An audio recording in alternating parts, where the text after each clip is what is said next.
Hey, it's Clay, and this will be a video chart on ticker symbol TRXC. We will take a look at the 30-minute time frame. Real quick, what do I mean by 30-minute in case maybe you're new to charts? Instead of each one of these candlesticks here representing 1 day's worth of price action, which is what you would normally see, each one represents 30 minutes. So while this here may look like a couple of months worth of time, it's actually just the past couple of days broken down into 30-minute time slices. I like through this time frame. I think it's a good job of telling the quote-unquote story of the price, and just makes mapping out levels of support and resistance easier to see. I've been tracking this analysis on a pretty routine basis. That's where all these red and green line annotations are coming from.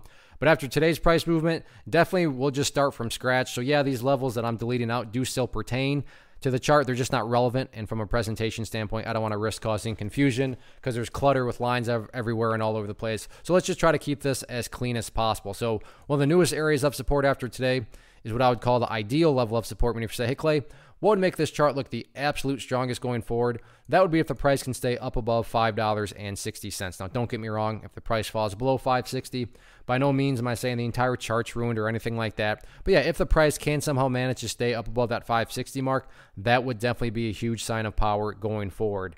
Taking a step back and looking at things from a big picture point of view, I've talked about this in the past and will continue to talk about it because it really is a very efficient way to just judge the overall health of the price movement. Of course, this being defined as the movement. Just watch that purple line right there, the famous 50-period simple moving average, keyword being moving. So as time goes by, that line is going to move itself higher and higher.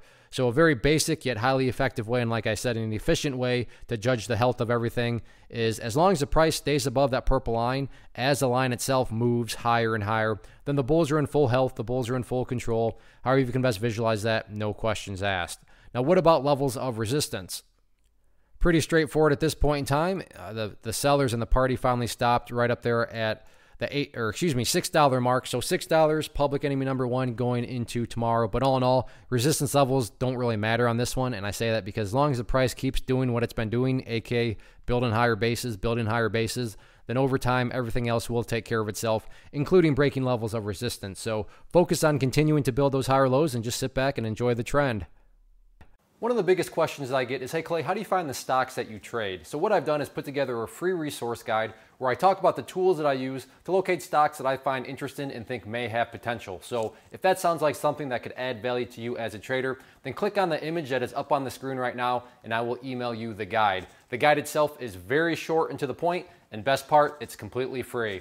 Thanks for watching the video. Let me know if you have any questions.